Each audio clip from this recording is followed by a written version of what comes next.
법과 친해지는 제일 좋은 방법 생생법률쇼. 안녕하세요, 이지원입니다. 오늘도 크고 작은 법률 문제로 어려움을 겪고 있는 여러분을 위한 법률 상담은 물론이고요. 세상을 들썩이게 하는 이슈들을 법적으로 풀어보는 시사법률 토크까지 준비되어 있습니다. 법률과 관련해 궁금한 내용이 있으신 분들은 상담 전화 02557-8295번으로 연락 주시거나 법률방송 홈페이지 접속 후 법률상담 게시판에 문의 남겨주시기 바랍니다. 그리고 아래 하단에 보이는 이메일로도 상담 문의 받고 있습니다. 각 분야 전문 변호사가 무료로 성심성의껏 상담해 드리니까요. 많은 참여 바랍니다. 지금 이 방송은 유튜브를 통해서도 실시간으로 함께 방송되고 있으니까요. 많은 시청 부탁드리고요. 유튜브를 통한 통해 창구도 활짝 열어두겠습니다. 그럼 오늘 도움 주실 변호사님 소개해 드리겠습니다. 법률사무소 오페스의 송혜미 변호사 자리하셨습니다. 어서 오세요. 안녕하세요. 법률사무소 오페스의 송혜미 변호사입니다. 네, 오늘도 억울하고 답답한 분들을 위해서 명쾌상쾌 통쾌한 상담, 유익한 상담 해주시길 기대해 보겠습니다. 그럼 오늘 접수된 상담 미리 살펴볼까요? 의자로 맞으면 특수상해 아닌가요? 기초생활수급자는 채무면책 대상인가요? 동남아 여성 상대로 상간녀 소송 가능할까요? 지하철 성추행범으로 몰렸는데 무죄 입증될까요? 네, 이렇게 다양한 분야의 상담이 접수되어 있습니다. 잠시 후 변호사님과 함께 속 시원한 해결책을 찾아보도록 하겠습니다. 시청자 여러분께서도 어떤 해결책이 제시가 될지 계속해서 함께 지켜봐 주시기 바랍니다. 네, 생생법률쇼 첫 순서는 판결록입니다. 뉴스와 신문에서 회자되고 나는 화제의 판결에 대해서 자세히 살펴보는 시간인데요. 변호사님, 오늘은 어떤 내용 준비해 주셨을까요? 네, 최근 팝스타들의 내한 콘서트와 국내 가수들의 콘서트가 연이어 개최되고 있는데요. 네. 하지만 공연을 앞두고 일명 암표상들이 기승을 부리면서 피 튀기는 티켓팅, 그리고 이른바 피켓팅이라는 네. 말까지 나오고 있다고 합니다. 그래서 오늘은 암표 거래에 관한 판결을 몇 개 소개해 드리려고 합니다. 네, 이 암표상이라고 하면 인기 야구 경기나 축구 경기장 앞에서 웃돈을 더 받고 경기 티켓을 판매하는 사람을 말하는데요. 한국 프로야구 관중이 벌써 500만 명 돌파를 앞두고 있을 정도로 인기가 뜨겁습니다. 올해도 어김없이 이 암표상들이 활개를 쳤다고요? 네, 예전에는 암표상들이 프로스포츠 경기장이나 유명 가수의 콘서트장 주변에서 직접 활동을 했었는데요. 네. 최근에는 온라인 시장 활성화에 맞춰서 활동 영역이 온라인으로, 그리고 단순히 티켓을 판매하는 것이 아니라 매크로 프로그램을 판매하는 경우 등 방법이 다양해지고 있습니다. 네. 최근에도 광주에서 매크로를 이용해 한국 시리즈 등 프로야구 포스트 시즌 입장권 210매, 유명 트로트 가수 콘서트 입장권 19매를 구입해서 온라인을 통해서 기존 구입 티켓 가격보다 2배에서 3배가량 높게 팔아서 6,400만 원 상당의 부당이익을 취득한 30대 남성 3명이 검거되기도 했는데요. 이는 한국 시리즈를 앞두고 인터넷 암표 거래가 급증하자 사이버 범죄 수사대를 중심으로 집중 모니터링을 실시했고, 그 과정에서 온라인 암표상들의 조직적인 매크로 사용 정황을 포착하면서 경찰에 적발됐다고 합니다. 네, 2~3배의 가격을 높여 팔아도 판매가 됐다는 건데, 현재 이러한 암표상들을 처벌할 수 있는 근거가 마련되어 있나요? 네, 현행법상 암표상을 처벌할 수 있는 방안은 우선 경범죄 처벌법에서 흥행장, 경기장 등 정해진 요금을 받고 입장을 시키거나 승차 또는 승선시키는 곳에서 웃돈을 받고 입장권, 승차권 등을 다른 사람에게 재판매할 경우 20만 원 이하의 벌금이 부과된다고 규정하고 있는데요. 그러나 이는 현장 거래에만 적용이 되고 온라인 거래나 매크로 사용 시 실효성이 떨어진다는 한계가 있습니다. 그 외로는 구단이나 콘서트 주최 기획자의 업무를 방해하였다고 해서 형법상 업무방해죄를 인정이 되면 5년 이하의 징역 또는 1,500만 원 이하의 벌금에 처해질 수 있고요.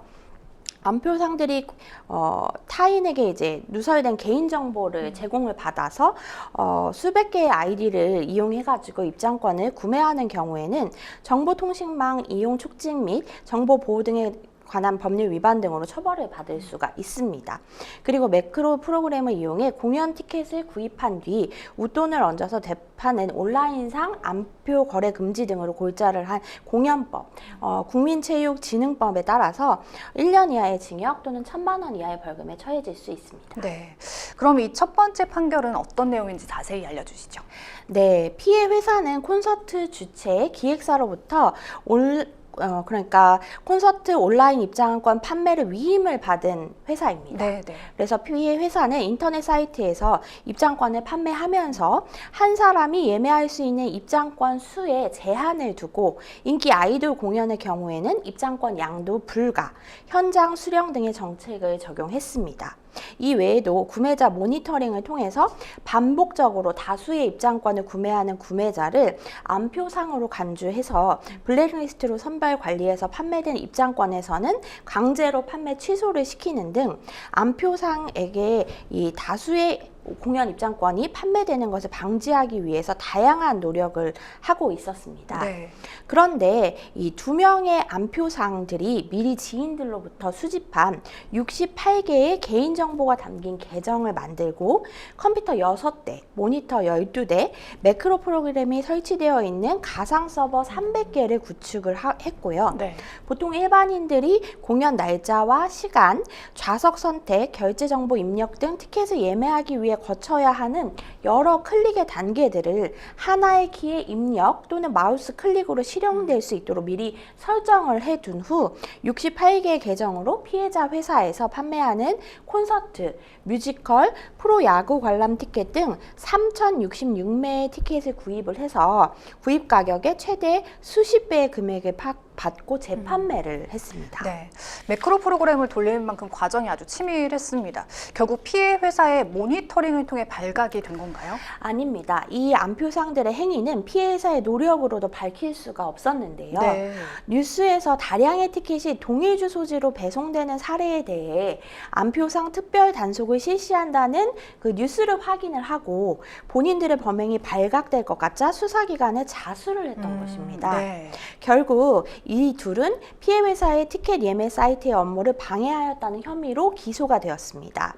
그래서 이 사건의 암표상들의 경우에는 수사 단계에서 티켓 판매 대금에서는 티켓 구입 비용을 빼면 한 3억 정도 된다고 진술을 하긴 했는데요. 네. 수사 결과 계좌 내역들로 확인되는 1억 5천만 원 정도가 범죄 수익금으로 확정이 되었습니다. 네. 1억 5천이면은 범죄 수익금이 상당합니다. 이 법원의 판단은 어떻게 나왔습니까? 법원은 이 사건의 암표상들이 피해 회사의 예매 업무를 방해했고 그로 인해 상당한 수익을 얻은 점, 특히 이들의 행위는 수요자의 공연 관람 권리를 해치고 시장 질서를 교란시키는 등 사회적 폐해가 결코 가볍지 않은 점 등을 불리한 정상으로 판단을 했고요. 네. 다만 이들의 범행을 자수하는 등 수사에 협조한 점, 그리고 아무런 형사처벌을 받은 전력이 없는 초범인 점 등을 유리한 정상으로 판단했습니다. 결국 법원은 이 각 암표상들에게 징역 8개월에 집행유예 2년 그리고 수익금 1억 5천만 원의 2분의 1씩인 7,500만 원씩을 이들에게 추징한다는 판결을 선고했습니다. 네. 이번 판결은 업무 방해죄로 처벌받게 된 사안이었는데요. 두 번째 판결은 어떤 내용일지 자세한 경위부터 살펴주시죠. 네, 또 다른 암표상의 이야기인데요. 네. 2022년 5월부터 23년 12월까지 중고거래 사이트와 SNS를 통해 유명 연예인 콘서트 티켓을 양도 및 판매한다는 글을 올려 총 31명의 피해자를 유인한 뒤 돈을 편취하였고 개인정보를 이용해 대출을 일으키는 등 130여 차례에 걸쳐 사기 행각을 벌였습니다. 이 암표상은 티켓을 구매한 피해자들로부터 총 5억 9,544만 원을 가로챈 것으로 조사가 됐는데요. 네. 이에 대해 재판부는 피고인의 죄질이 불량하고 피해자의 수와 규모가 상당하다며 사기 사건으로 기소된 후 재판을 받으면서도 사기 범행을 계속하고 그 수익으로 도박, 코인 투자 용도로 사용해 상응하는 처벌이 필요하다고 판시하면서 2024년 1월 16일 암표 사기 혐의로 기소된 이 사건 암표상에게 징역 6년을 선고했습니다. 해당 판결은 암표 사기에 대한 강력한 처벌을 보여주는 사례로 평가되기도 합니다. 네. 암표 거래가 단순한 불법 행위를 넘어서 조직적인 범죄로까지 확산되고 있는 만큼 실효성 있는 대책 마련이 절실해 보이는데요. 변호사님은 어떤 방안들이 마련돼야 한다고 보시나요? 점차 이제 매크로라든지 네. 온라인 상으로 이러한 수법들이 상당히 진화하고 있기 때문에 그에 상응하는 이제 대책 마련이 필요하다는 그런 목소리가 굉장히 높습니다. 네. 그래서 그 중에서 또 하나가 이제 블록체인 기반으로 한 티켓 시스템을 도입을 해야 된다. 실제로 이제 해외에서는 이 블록체인 기반 시스템을 도입을 해서 티켓이 양도가 되지 않게 설정을 하는 그 재판매 차단 방식을 이용하고 있기도 하거든요. 결국에는 이게 양도가 되지 않으면 암표 거래가 원천적으로 차단될 수 있기 때문에 그런 방법들을 많이 활용하려고 적용하려고 노력을 하는 것 같고, 또 한편에서는 이제 랜덤 배정으로 해서 어떤 자석이 배정돼 있다 보니까 이제 어떤 자석에 대해서는 뭐 수십 배의 웃돈이 될 수 맞습니다. 있다라는 이야기를 하면서 비행기처럼 랜덤 자석을 한다든지 아니면은 티켓 가격에 변동제를 도입을 해서 이런 웃돈 시스템에 좀 변화를 줘서 이런 사기들이 어떤 그런 시스템을 갖추지 못하게 해야 한다라는 목소리도 있습니다. 네. 자, 지금까지 판결록 함께했습니다. 여러분은 생생법률쇼와 함께하고 계십니다. 어렵고 복잡한 법률 문제로 고민하고 계신가요?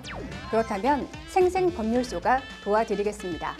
생생법률쇼에선 민사, 형사, 가사 등 각 분야 전문 변호사들이 매년 800여 건의 법률 문제를 속 시원하게 해결해 드리고 있는데요. 그럼 무료로 법률 상담을 받을 수 있는 3가지 방법, 지금부터 소개합니다. 첫째, 02557-8295번으로 전화해 법률 상담 신청을 한다.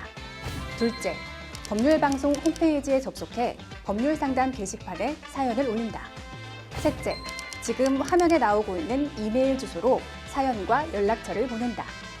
속 시원한 법률 상담 프로그램 생생법률쇼. 지금 바로 상담 신청하세요. 네, 지금부터는 생생법률쇼가 자랑하는 성심성의 무료 법률 상담 진행해 보겠습니다. 전화 상담 연결돼 있는데요. 받아보죠. 안녕하세요. 네, 안녕하세요. 네, 어떤 점이 궁금해서 연락 주셨나요? 예, 다름이 아니고요. 네. 제가 그 메토스라는 병원에 입원을 하고 있었어요. 네. 그런데 그때가 우리 그 옥상에 이제 담배 피러 가는 시간이걸랑요. 네. 그래서 이제 담배 피러 이렇게 가려고 그러는데 시간을 이렇게 보는데 담배 피는 시간이에요. 그래서 나가려고 하는데 그 젊은 친구가 뭐라고 욕을 하더라고요. 갑작스럽게요. 그래. 네. 그래서 일로 와봐. 젊은 사람이 왜 쓸데없이 욕을 해, 나이 먹은 사람들한테. 그래서 그래도 슬슬 이거 텔레비 있는 데 이렇게 가길래 그래서 그냥 피하나 보다. 그래서 앞으로 그러지 마 하고 이렇게 돌아섰는데 의자가 있길래 그 새 의자로 제가 그 사진을 보냈을 거예요. 네네. 그 의자로다가 그냥 머리를 그냥 내리쳐갖고요. 네. 제가 기절을 했어요. 아이고, 네. 그리고 다시 이제 정신 차리고 이러는데 다시 한번 또 치길래 팔로다 이렇게 막았습니다. 네. 그리고 이제 병원에 갔더니 연세가 있어갖고 뼈를 좀 붙이기가 좋고 오래 걸린다. 네. 그러니까 수술을 하셔갖고 핀을 박아야 된다 그러시더라고요. 네. 그래서 이제 알았다고 하고서 이제 다시 병원에 돌아와서 있었는데 진단이 6주가 나왔습니다. 그러셨군요. 네. 네. 그래서 병원에 다시 가서 물어보니까 치료비가 700만 원이 나온대요. 수술하고 네네. 핀 박는데. 네. 그래서 그 부모한테 얘기를 했더니 네. 부모님은 그냥 치료 하시라고. 그래서 이제 치료하라고 그 병원에 갔는데 보호자가 없으면은 입원이 안 된대요. 네. 그래서 저는 다시 퇴원을 해갖고 집에 와서 그 병원에 가서 이 닥스 H를 찍어보니까 거기서는 일자로 이렇게 부러졌기 때문에 네. 기부서 하면 붙는데요. 그래서 그거를 믿고서 이제 기부서 했는데 6주 있다 풀러가고 사진 찍어보니까 붙질 않았어요. 네네. 그래서 피해자 부모한테 얘기했더니 이거 어떻게 하면 좋겠냐 그랬더니 자꾸 뭐 합의하자고 그러는데 지금까지 6개월 동안 이렇게 밀어놨어요. 이거를. 아, 네네. 재판이 6월 16일이걸랑요. 네. 그 가해자가. 네. 그래서 변호사님한테 이걸 어떻게 좀 하면 좋을까 하고 이렇게 전화 좀 드렸습니다. 네. 입원 중이셨다는 건 이미 편찮으신 상태였을 텐데 많이 놀라셨겠습니다. 지금 같은 병동 예. 보호자에게 일방적인 폭행을 당하셔서 전치 6주 진단을 받으셨습니다. 첫 재판을 앞두고 연락을 주셨는데요. 사연 잘 들었고요. 옆에 송혜미 변호사님 나와 계십니다. 구체적인 상담 받아볼게요. 네, 안녕하세요. 저는 송혜미 변호사입니다. 아, 예, 안녕하세요. 네, 안녕하세요. 네. 지금 철제 의자로 머리를 2차례나 내려쳤다고 했어요, 가해자가. 맞나요? 네, 네. 지금 근데 경찰에서도 이 철제 의자로 머리를 쳤다라고 의자 얘기를 하셨었나요? 예, 고소장을 그렇게 썼습니다. 아, 고소장에도 그렇게 쓰셨어요? 예, 예, 예. 예. 그런데 지금 말씀해 주셨을 때 일반 상해로 기소가 됐다라고 얘기해 주셨는데 예, 이 부분은 그냥 상해주다가 이렇게 접수를 했더라고요. 경찰이 예, 예, 예. 그 경찰이 가해자 먼저 가서 조사를 하고 네. 그 다음에 부를 테니까 네. 그렇게 아시라고. 네. 그래서 한 번도 부르질 않아요. 그래서 어떻게 된 겁니까 하고 이제 전화를 했더니 네. 바쁘니까 전화 끊으래요. 담당 형사님이 사건을 맡았으면 네. 날 부른다고 해놓고 왜 부르질 않느냐. 제가 그랬는데 기다리래요 무조건. 한 달이고 두 달이고 석 달이 걸릴 테니까 기다리래요. 그랬더니 나중에 그냥 상해죄로다가 해갖고 송치를 했더라고요. 네. 불구속으로요. 네, 네, 네. 예, 저는 이제 그게 특수 상해로 알고 있걸랑요. 네. 그 물체가 그게 새로 돼 있기 때문에 네. 그래서 그게 맞는지 변호사님한테 한번 물어보고 싶어서요. 네, 일단은 지금 순서는 고소장을 제출하셨으면 제출하실 당시에 우리한테 이 사안을 아마 수사관이 물어봤을 거예요. 그래서 선생님 잘 안 들려요. 조금 크게 좀 해주세요. 네, 고소장을 제출하셨을 때 경찰이 아마 선생님한테 고소 사실에 대해서 제출할 때 물어봤을 거예요. 병원에. 안 물어봤어요. 그럼 고소장을 어떻게 제출하셨어요? 그냥 저거 고소장 갖고 들어갔걸랑요. 네. 근데 형사가 그 문 앞에 나와 오시더라고요. 네. 왜 들어오래요. 갔어요. 네. 그 앉으래요. 앉아갖고 있는데 어디 갔다가 잠깐 오시더니 그 고소장 달라고 그래 줬어요. 네. 이렇게 보더니 뭐 아무것도 안 물어보고 지금 저기 가해자 먼저 조사를 하고 네. 제가 조만간 부를 테니까 집에 가서 기다리래요. 네. 그게 답니다. 지금 순서가 그렇게 될 수는 없거든요. 일단 고소장 제출을 그날 하셨으면 그날 고소인 신문 조서가 먼저예요. 그렇기 그렇죠. 때문에 근데 지금 재판이 앞두고 있다고 하셨잖아요. 그럼 재판에도 네. 고소인 그 조사한 내용이 다 들어가는 거기 때문에 이거가 없는데 검찰에서도 뭐 했다는 거는 사실은 그 부분은 제가 선뜻 이해가 안 돼서 이 부분은 확인을 해보셔야 될 것 같아요. 네. 근데 검사도 안 불렀어요. 네. 만약에 이 고소장 제출하신 걸로 전부 다 나는 조사를 가름하겠다라고 한 부분이 있다면 사실은 피고소인이죠. 그 가해자 조사한 이후에 우리를 또 부른다거나 검찰에서 또 부른다거나 하는 일은 잘 없어요. 그래서 예, 고소인 조사가 이루어진 것으로 형식을 갖추고 있다면 사실 그 이후에 피해자 분을 또 부르거나 뭐 하지 않아도 그거는 위법한 건 아니에요. 네. 그래서 그 부분을 일단 먼저 확인을 해보셔야 될 것 같고요. 근데 법원에 가서 알아봤더니요. 네. 그냥 일반 상해죄로다가 돼 있더라고요. 네. 그래서 제가 요거 공소 변경하려면 어떻게 해야 됩니까? 하고 거기서 물어봤더니 검사한테 가야 된다. 검찰청으로 가서 검사한테 얘기를 해야 된대요. 공소장 변경은 당사자가 하는 건 아니에요. 고소장에 우리가 특수상해로 넣는데 재판은 일반 상해로 기소가 됐다라고 해도 일단 이것은 검사의 권한이기 때문에 이게 무조건 위법하다라고 할 수는 없는데요. 지금 선생님 말씀처럼 고소인 조사도 이루어지지 않았고 지금 철제 의자로 때린 부분은 다 빠졌다 내용에서 라고 한다면 이 부분은 바로 잡으셔야 되겠죠. 그럼 이제 재판에서 피해자 진술을 하실 수 있는 기회를 달라고 이야기를 하실 수 있기 때문에 6월 16일에 가셔서 이 부분은 이야기를 하셔야 될 것 같아요. 아, 판사님한테요? 네네네. 아, 예. 네. 근데 그렇다고 해서 무조건 변경을 해주는 건 아니고요. 아까도 예. 말씀드렸던 것처럼 공소장을 변경하는 건 검사의 권한이에요. 그렇기 때문에 그 부분에 대해서 이제 판사님 들으시고 검토해 보라고 검사한테 이야기를 했을 때 검사가 받아들여서 검토를 할 수 있고요. 그리고 지금 뭐 사진도 있고 목격자도 확보된 상황이라고 하셨잖아요. 이런 부분들 가지고 계시면 다 제출하세요, 법원에. 네.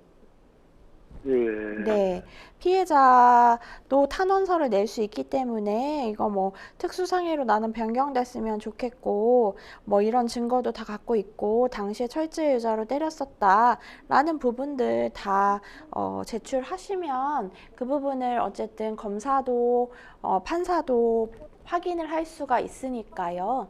그러면 그 부분에 대해서 미흡하거나 변경을 해야 된다라고 판단이 되면 아마 재판 과정 중에 그렇게 변경할 거예요.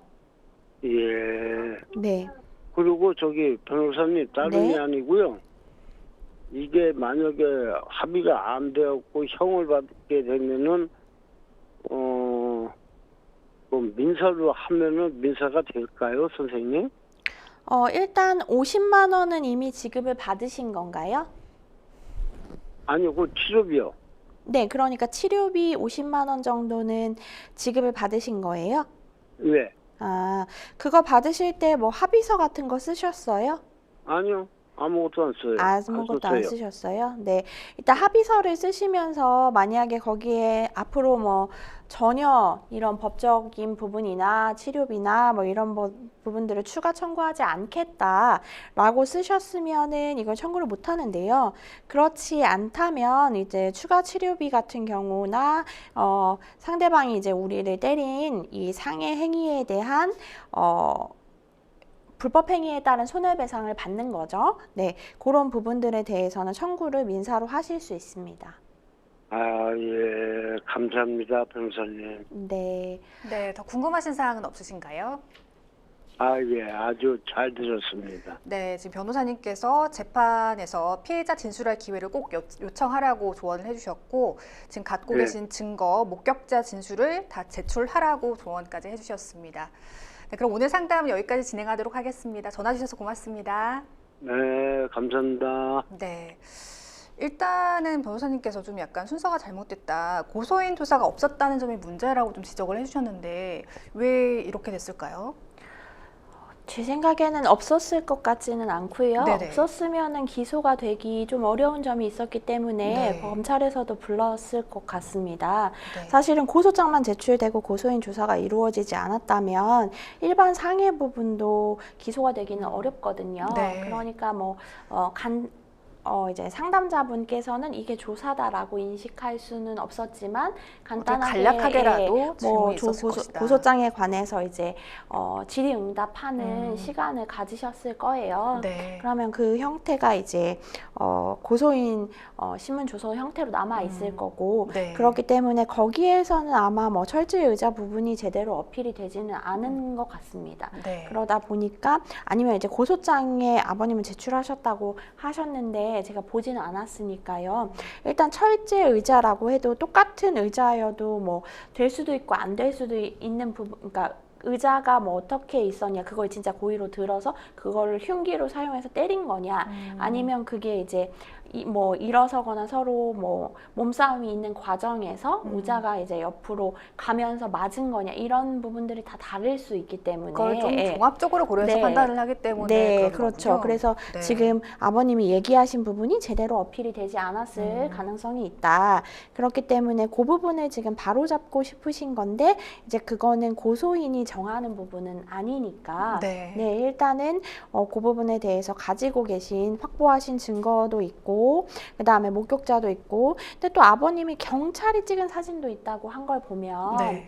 이게 신고 사건일 수도 있다는 생각이 들거든요. 네네. 고소장 사건이 아니고 경찰이 현장에 출동을 해서 신고하고 진술서를 받았다면 따로 고소인을 불러서 진술 조사를 하지 않아도 되기 때문에 이미 이제 증거가 예. 확보된 상황이기 때문에 그렇군요. 네, 그럴 수도 있고 네. 그러면 경찰이 찍은 그 사진은 뭔지 이런 부분들이 다 중요하기 때문에 그런 부분들이 지금 주장하시는 부분과 다르다면 그런 것들을 이제 재판 과정에서 이제 이야기를 안 하시면 결국에는 그 가해자의 이야기만 듣게 되는 거니까 네. 그런 부분을 가서 이야기를 해보시면 이제 변경할 필요가 있겠다라는 부분이 있으면 변경이 될 것입니다.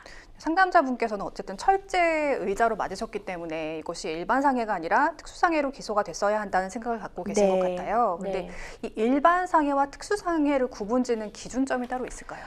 일단 특수자가 붙었기 때문에 네. 사실 훨씬 더 중하게 처벌을 하는 것이라서 이제 형량 자체가 다르고요. 네. 일반 상해 같은 경우에는 7년 이하의 징역에 처한다라고 되어 있고 사실상은 벌금형이 대다수의 이제 자잘한 상해 사건에서는 많이 나오는 반면에 특수 상해 같은 경우에는 1년 이상 그리고 10년 이하의 징역에 처할 수 있다고 되어 있고 실형이 굉장히 많이 선고가 되는 편이고 초범일지라도 집행유예가 나올 수도 있는 중한 범죄인데요. 결국 이제 특수는 흉기를 사용했거나 아니면 2명 이상이 했거나 라는 점에서 큰 차이가 있습니다. 네, 이렇게 상담자분처럼 원하지 않아도 폭행 사건에 휘말리게 되는 경우가 생기는데요. 이렇게 일방적으로 맞았을 경우에 좀 자신을 보호한답시고 같이 이렇게 손을 대게 되면 쌍방이 된다면서요? 네, 맞습니다. 이제 상대방이 뭐 내 멱살을 잡았다고 해서 내가 그걸 뿌리친다거나 네. 나를 때려서 나도 그 손을 친다거나 뭐 이런 행위들은 결국에는 다 쌍방으로 폭행이 될 수 있는 사안들입니다. 그래서 실제로 많은 상해 사건들이 쌍방 폭행, 쌍방 상해 이런 식으로 올라가거든요.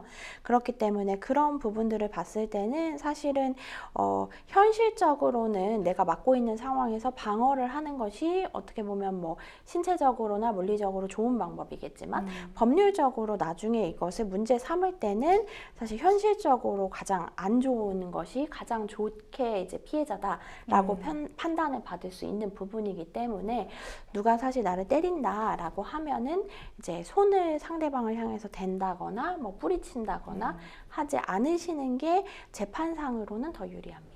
네, 자, 변호사님께서 다양한 방안들을 제시해 주셨습니다. 상담자께서 기억해야 할 점이 있다면 다시 한번 정리해 주시죠.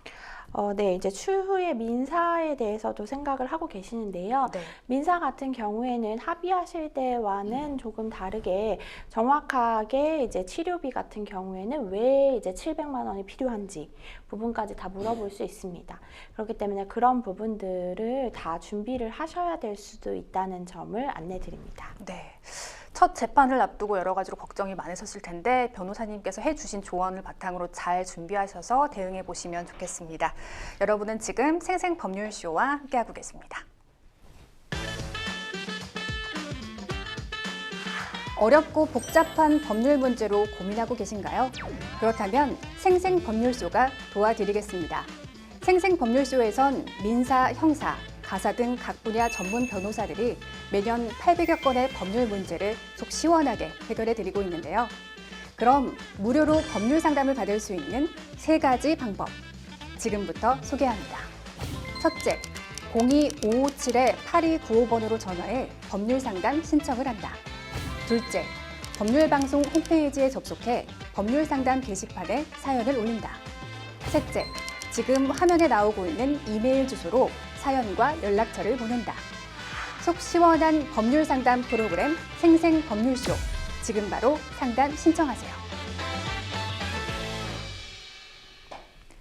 네, 이번에는 법률방송 이메일을 통해 들어온 여러분의 고민을 해결해 드리겠습니다. 어떤 내용인지 보실까요?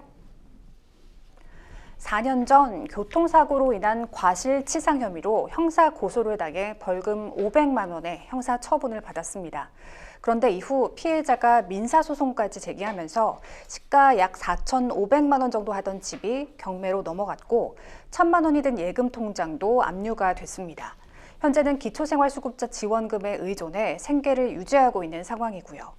총 변제금은 5,800만 원인데 현재까지 제가 얼마를 상환했는지조차 정확히 알지 못해서 너무 막막합니다.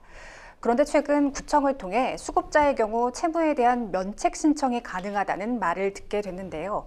정말 면책이 가능한 것인지, 가능하다면 신청 절차와 필요한 서류는 어떻게 되는지 알려주세요 하셨습니다.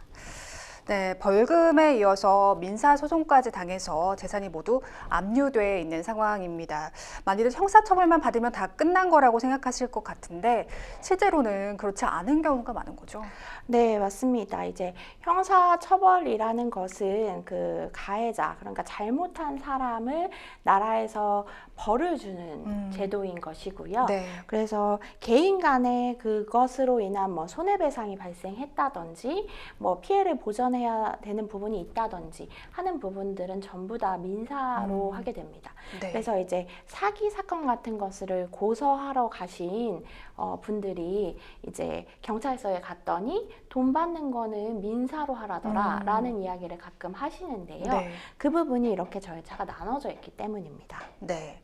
지금 현재 기초생활수급자 지원금으로 생활하고 계십니다. 그럼 지금 여쭤보신 대로 수급자의 경우 면책이나 채무 조정이 가능한 건가요? 네, 이제 나라에서 기초생활수급자를 대상으로 채무 감면 지원을 하고 있는데요. 네. 이제 채무 상황이 원금 합계가 1,500만 원 이하인 대상자들에 대해서 이제 90% 이상 감면을 해준다거나 미상각 채권의 경우에는 최대 30% 범위에서 감면을 해주는 제도를 지금 지원을 하고 있습니다. 네. 총 채무 금액이 1,500만 원 이하인 경우에만 지금 채무 감면을 하고 있다고 말씀해 주셨는데 네. 그렇다면 파산 신청 절차와 필요 서류에 대해서도 자세히 알려주시죠. 네, 이제 파산 절차와 회생 절차라는 것들이 있는데요. 네. 지금 기초생활수급자라고 하셨으니까 일단은 파산에 조금 더 맞을 것 같습니다. 왜냐하면 회생이라는 것은 결국에는 일정한 수입이 일정 수준 이상으로 발생했을 경우에 이제 그 안에서 이제 우리가 생각하는 생활비를 제외하고 회생을 통해서 빚을 갚아 나가는 제도이기 네. 때문에 사실은 이 기초생활수급자 분들에 비해서는 이제 벌이가 있으신 분들이라고 볼 수 있고요. 지금 파산 같은 경우에는 이제 결국에는 채무를 감면을 해주겠다는 거죠. 면책을 해주겠다는 겁니다. 네. 자신이 가지고 있는 모든 재산으로도 채무를 변제할 수 없는 경우에는 채무를 정리를 해줘서 이 사람이 이제 우리 사회에서 경제의 일원으로 생활할 수 있도록 이제 복권을 시켜주는 제도입니다. 그래서 이제 필요 서류 같은 경우에는 일단은 뭐 가족관계 등록부나 뭐 기본증명서, 그 다음에 주민등록 초본 이런 것들이 필요하고요. 가족관계 증명서 같은 경우에는 이제 본인에 대해서만 재산 현황을 파악하는 것은 아니고요. 부양해주는 가족들이 있느냐, 그리고 부양해주는 사람들의 재산 현황은 어떻게 되느냐 부분도 이제 그러니까 충분히 부양을 받을 수 있는 위치에 있다라고 하면은 또 파산이 되지 않기 때문에 그 부분에 대해서도 확인을 합니다. 그리고 이제 부채증명원이라는 것들을 각 기관에서 발급을 받으셔야 되고요. 그래서 그러한 부채들을 확인을 해서 본인이 신청서와 함께 그 재산 목록, 채무 목록이겠죠. 본인이 파산 절차에 이제 이렇게 면책을 해주십시오라고 올리는 목록들을 올리게 되고, 그러면 이 목록들을 가지고 법원에서 신청을 받은 다음에 이거를 판단을 하고 또 채권자들에게 알려주고 해서 채권자들의 의사도 물어보고 통지도 받고 하는 과정을 거친 이후에 이제 결정이 나고 뭐 이제 복권이 되고 이런 순서로 가게 됩니다. 네. 지금 집도 경매로 넘어가서 정확한 금액이 파악되지 않은 것 같고 통장이 압류됐기 때문일까요? 현재 얼마를 상환했는지 정확한 금액을 모른다고 하셨습니다. 그럼 지금까지 변제한 채무액은 어떻게 확인이 가능할까요?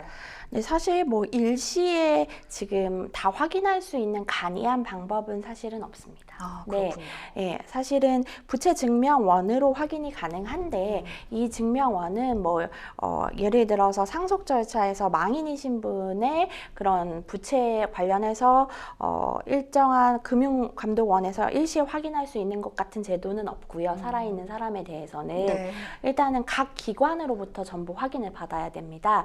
그러니까 쉽게 말씀드리면 뭐 농협이면 농협에서 부채 증명원을 발급을 받아야 되고, 우리은행이면 우리은행에서 받아야 되고, 뭐 저축은행이면 저축은행에 가서 받아야 되는 절차를 밟으셔야 되는데요. 사실 이게 일반적으로 이제 개인이 이걸 모두 다 발급을 받기에는 조금 어려운 측면이 있습니다. 각각 다 신청하는 방법이나 신청서, 그 다음에 신청하는 채널이 다 다르기 때문에요. 네. 보통은 이제 파산 관련해서 대리인을 선임을 하시는데 변호사나 법무사에게 맡기시잖아요.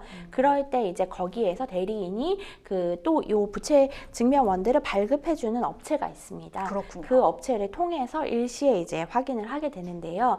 사실 이렇게 오래된 채권 같은 경우에는 채권 양도라는 걸 통해서 나는 처음에는 저축은행에 돈을 빌렸는데 나중에는 대부로 갔다가 또 이 대부에서 또 어떤 대부로 옮기고 이런 과정이 있어서 실제 지금 내가 누구한테 어떤 채무가 있는지 모르는 경우들이 있어요. 네. 그래서 이 부분들은 근데 아까도 말씀드렸지만 뭐 나라에서 일시에 간이하게 다 확인해 주는 건 없기 때문에 본인이 좀 품을 팔거나 아니면 대리인을 통해서 이 부분을 전부 확인하셔서 목록에 올리셔야 됩니다. 알겠습니다.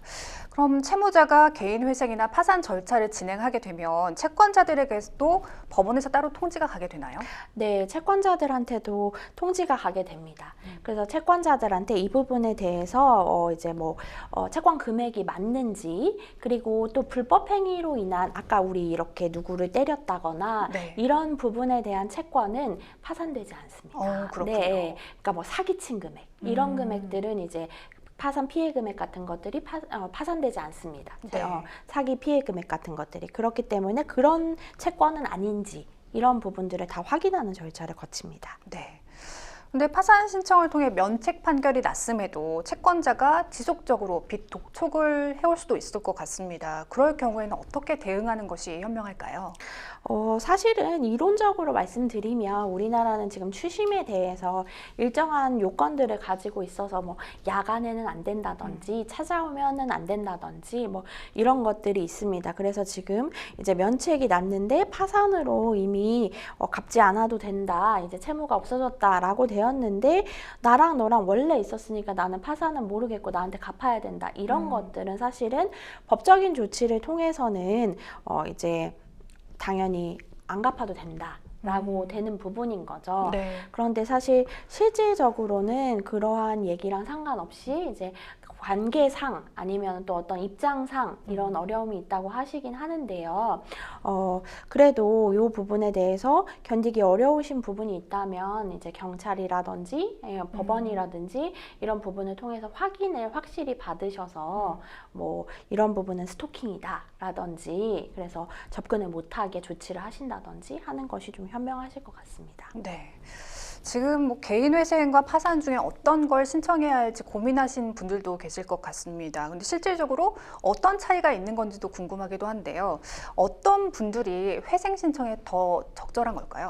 네, 아까 잠깐 말씀드렸었는데요. 네. 이제 회생은 한마디로 이제 돈을 어느 정도는 갚을 수 있는 분들이 하는 절차입니다. 네. 파산은 이제 다 탕감해주는 절차라고 보시면 좋고요. 그럼 모두 파산을 하는 게 좋은 게 아니냐라고 네. 물어보시면 재산이 있는 상태라면 그럴 수는 없습니다. 그리고 일정한 소득이 있는 상태라면 파산이 나오지 않습니다. 그렇기 때문에 회생을 통해서 이제 일정 부분은 뭐 80%는 탕감을 해주고 20%의 채무에 대해서는 매달 일정 금액씩 갚는 거죠. 예, 그래서 제대로 변제를 했다는 것이 일정 기간, 통상 이제 5년인데요. 5년 정도 변제를 잘 해왔다라는 것이 그 변제 계획표라는 것이 회생은 있습니다. 그래서 그 계획표를 통해서 잘 변제를 해왔다라는 것이 확인이 돼야 이제 면책이 되는 그런 과정을 거치게 됩니다. 네. 자, 그럼 계속해서 법률방송 이메일을 통해 들어온 여러분의 고민을 해결해 드리겠습니다. 어떤 내용인지 보실까요? 결혼 전부터 남편은 구두쇠였습니다. 가끔 하는 외식이나 커피 한 잔 마시는 데에도 돈 아깝다며 손을 벌벌 떨었는데요. 남편과 저는 생활비 통장에 매달 각각 120만 원씩을 넣었는데 제가 임신을 하고 배가 많이 불러 일을 못할 때 당분간 못 넣을 것 같다고 했더니 남편은 꼭 내야 한다며 야박하게 굴었습니다. 그런데 이런 짠돌이 남편이 기막히게도 저 모르게 동남아 성매매를 다녀왔다는 걸 알게 됐습니다. 그게 전부가 아닙니다. 동남아 여성과 대화를 나누고 음란 사진을 주고받았더라고요. 너무 화가 났지만 일단 참았습니다. 그 이후 남편은 종종 장기 출장을 갔고 저는 남편에게 진짜 출장이 맞냐며 따졌지만 남편은 제게 의부증이냐며 화를 냈고 그렇게 2년의 시간이 흘렀습니다. 계속되는 싸움에 지쳐서 남편에게 이혼을 하자고 했는데 남편은 당신 의부증 때문에 이혼을 하는 거니까 재산 분할은 없다고 말합니다. 그동안 남편이 제 월급 통장까지 관리했는데 재산 분할을 못하겠다며 몸만 나가라는데 이게 말이 되는 소린가요? 남편이 만나는 동남아 여성에게 상간소송도 하고 싶은데 어떻게 하면 될까요? 하셨습니다. 실제 의심을 살 만한 행동을 한 게 사실인데 이 상담자의 행동을 의부증이라고 볼 수 있을까요? 네, 의심이 될 만한 상황에서 이제 의심스러운 것에 대해서 따져묻는 행위가 전부 다 의부증이냐라고 하면은 꼭 그렇지는 않습니다. 네. 근데 만약에 뭐 전화를 받지 못하니까 막 100통씩 전화를 한다든지 뭐 매일매일 뭐 보고를 하라고 한다든지 업무상 전화하는 것도 전부 의심을 한다든지 이런 행위는 판례상으로도 의부증으로 본 경우가 있습니다. 네. 그럼 의부증은 무조건 이혼 사유가 되는 건지도 궁금합니다. 네, 우리 이제 민법 840조 제6호에서는 기타 혼인을 계속하기 어려운 중대한 사유라는 것을 두고 있는데요. 네. 이 6호 사유에는 여러 가지 중대한 사유들이 들어갑니다. 그러니까 뭐 부부간의 애정 상실이라든지 아니면 불치의 질환이라든지 사실상 별거를 하고 있다든지 이런 다양한 사유들이 들어가는데요. 이 안에서 이제 배우자가 합리적인 근거 없이 계속해서 의심을 한다거나 감시와 미행을 하고 뭐 일상적인 사회생활을 하지 못하게 방해를 한다거나 이런 지경에 이르렀다면 이 부분도 역시 이혼 사유가 될 수 있습니다. 네. 지금 상담자분의 월급 통장까지 남편이 관리를 해오고 있었는데 상담자의 남편은 이혼 시에 재산 분할도 할 수 없다고 말하고 있습니다. 이게 법적으로 말이 되는 건가요? 사실 지금 혼인 기간을 좀 봐야 되겠지만 5년이 넘어갔다라고 하는 경우에 이제 재산 분할은 난 전혀 안 할 거고 넌 몸만 나가라 이런 것은 사실 맞지 않는 이야기죠. 네, 재산 분할에 이제 뭐 특유 재산이라고 할지라도 그러니까 내가 상속받은 재산이라든지 결혼을 하면서 내가 구입해온 아파트라든지 아니면 결혼하기 전부터 뭐 남편이 생활했던 아파트에 그대로 아내분 들어왔다든지 한 경우라도 그거에 기여를 했다면 그러니까 뭐 세금을 내는 것을 관리하고 뭐 재산이 상승하는 부분에 기여를 한 증빙이 있다라고 한다면 이 부분에 대해서는 당연히 재산 분할이 가능하고요. 더군다나 만약에 뭐 10년이 넘었다라고 하면은 특별한 입증이 없어도 그러한 부분들은 이제 특유 재산이 아니라 공동 재산으로 들어왔다라고 보는 것이 판례의 입장이기 때문에 남편의 이 재산 분할 나는 해줄 게 없다 넌 몸만 나가라 라고 네가 한 게 뭐 있냐 이런 말들이 물론 기분 나쁘시고 너무 화가 나지만 네. 나 진짜 아무것도 못 받나? 라는 생각으로 포기하실 필요는 없다고 생각이 듭니다. 네, 재산 분할이 안 된다는 건 남편의 일방적 주장이라고 볼 수 있겠고요. 그럼 동남아 여성을 상대로 한 상간 소송은 가능할까요? 가능은 한데요. 그러니까 접수는 하실 수 있는데요. 사실상 그러면은 이분한테 이제 해외에 있는 사람한테 송달을 시키고 이 사람한테 이런 사실이 있는지 확인을 해서 우리가 판결을 받고 그다음에 판결은 그럼 어찌어찌 받았다고 치면 그럼 결국에는 이분한테 그 만약에 뭐 1,000만 원이면 1,000만 원, 2,000만 원이면 2,000만 원 이게 나왔을 때 그거를 받을 수가 있느냐라고 한다면 현실적으로 어려운 면이 있겠네요. 현실적으로 매우 어려워 보이고요. 그리고 지금 사실은 업소 여성인 걸로 보이거든요. 그러니까 이분이 동남아 여성이 아니고 한국 여성인 경우에도 업소 여성인데 만약에 혼인하고 기혼자인지 몰랐다. 네. 라고 하는 경우에는 상간자로 인정이 안 된 사례도 있습니다. 그렇기 때문에 이제 간단하게 가능하냐 안 가능하냐라고 물어보시면 사실 확률적으로는 가능하지 않을 현실적으로 이제 돈까지 받는 것까지 생각을 한다면 가능하지 않다고 할 퍼센테이지가 더 높다라고 말씀드릴 수 있을 것 같습니다. 그렇군요. 그럼 이 상담자가 이혼 소송을 준비한다면 어떤 준비가 필요할까요?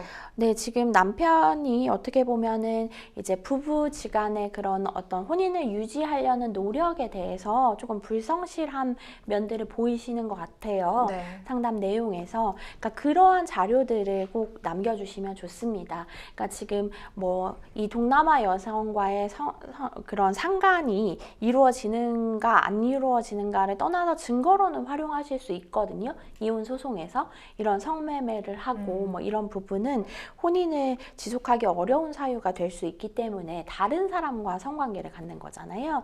예, 그러니까 그런 부분들, 그 다음에 본인의 이런 무시하는 말들, 네. 그리고 이제 경제적으로도 어쨌든 이런 통제하려는 부분들, 이런 부분에 대해서 다 근데 우리가 말로 하는 것은 상대방도 말로 주장을 하게 되면 사실은 결국에는 그냥 이 부분의 얘기를 들어본 거에 따라서 판단을 받을 수밖에 없어서 불리해질 수도 있는 부분이기 때문에 이런 부분들은 뭐 카톡이 있다거나 문자가 있다거나 뭐 통화가 있다면 다 녹음을 해두시거나 남겨두시는 것이 좋습니다. 네. 자, 그럼 계속해서 마지막 사연 만나보시죠. 그날 아침에도 지하철 안은 지옥이었습니다. 바로 앞에 여자분이 밀착돼 있어서 뒤로 맸던 가방을 앞으로 돌려서 서로 접촉을 막으려 했는데 실수로 손이 앞 여성의 가슴에 살짝 스쳤습니다. 그러자 그 여성은 제가 성추행을 했다며 소리를 질렀고 결국 저는 경찰에서 조사를 받게 됐는데요. 사람이 너무 밀집했던 곳이라 당시 상황을 정확히 진술해줄 증인도 없었고 지하철 안 CCTV 영상을 봐도 상황을 객관적으로 판단하기가 힘들었습니다. 정말 고의로 상대방을 만질 생각이 없었는데 제가 처벌을 받게 될 수도 있는 걸까요? 너무 억울한데 어떻게 하면 좋을지 상담 부탁드립니다 하셨습니다. 네, 상담자분 사연을 보면은 억울하신 상황인 것 같습니다. 상대방을 고의로 만진 게 아닌데요. 그런데도 진짜 범죄에 해당하나요? 일단 지금 말씀하신 대중교통과 같은 공중 밀집 장소에서 네. 뭐 피해자가 적극적으로 반항을 한다거나 이제 즉시 피신하기는 좀 어려운 좁은 공간, 혼잡한 공간 이런 환경에서 이루어지는 추행은 피해자한테 특별히 좀 더 수치스럽고 큰 공포를 줄 수 있기 때문에 범죄로 처벌을 하고 있습니다. 네. 그래서 지금 일단은 좋지 않으신 상황이긴 한 것 같습니다. 네. 그럼 이 상담자가 지금의 상황을 벗어나기 위해서는 어떻게 해야 할까요? 일단 이런 공중 밀집 장소에서의 추행은 피해자가 즉시 이제 진술을 하게 될 거고요. 네. 정황이라든지 이제 CCTV가 지하철 같은 경우에는 있기 때문에 그런 것들을 객관적으로 이제 봐서 수사기관에서 종합적으로 고려해서 판단을 합니다. 그래서 정말로 우리 상담자분이 얘기하신 것처럼 밀려서 사람이 많아서 그런 의도가 없었는데 단순하게 접촉이 된 것뿐인지 아니면 의도적으로 이제 뭔가 접촉을 한 것인지 여부에 따라서 좀 달라질 것 같습니다. 네. 지금 당시 상황을 진술해줄 증인도 없는 상황이라고 걱정을 하셨는데 공중 밀집 장소 추행으로 처벌을 받게 된다면 어떤 처벌까지 받게 될까요? 네, 일반적인 강제 추행이랑은 다르게 이제 별도로 규정을 두고 있는데요. 성폭력 범죄의 처벌 등에 관한 특례법 제11조에 의해서 처벌을 하고 있습니다. 그래서 해당 법조항에 따르면 지하철이나 버스, 공연장, 행사장 같은 이제 불특정 다수가 모인 혼잡한 공간, 뭐 대중교통 수단 이런 곳에서 일어난 범죄에 대해서는 1년 이하의 징역 또는 300만 원 이하의 벌금에 처한다고 부과하고 있습니다. 그래서 최대 징역 1년까지도 가능하고 대개는 벌금형이 부과되기는 하지만 이제 사건에 대해서 구체적으로 좀 진술을 하실 필요가 있을 것 같고요. 네. 목격자는 지금 없고 우리 편에서 이야기해줄 사람도 없다고 하기 때문에 신빙성마저 우리가 잃으면 안 되거든요. 그러니까 구체적으로 이제 수사기관에서 신빙할 만하다라고 이야기를 해야 되고 이제 근데 보통 본인의 기억과 이제 CCTV에서 어떻게 찍히는지에 따라서 조금 다르게 생각하시는 분들이 있는데 네. 이게 또 맞아야 되거든요. 그래서 그런 부분들을 잘 생각해 보시면 좋겠습니다. 네. 자, 생생법률시 어느덧 마칠 시간이 다 됐는데요. 오늘 함께해 주신 송혜미 변호사님 고맙습니다. 네, 생생법률시 오늘 순서는 여기까지입니다. 시청해 주신 여러분 고맙습니다.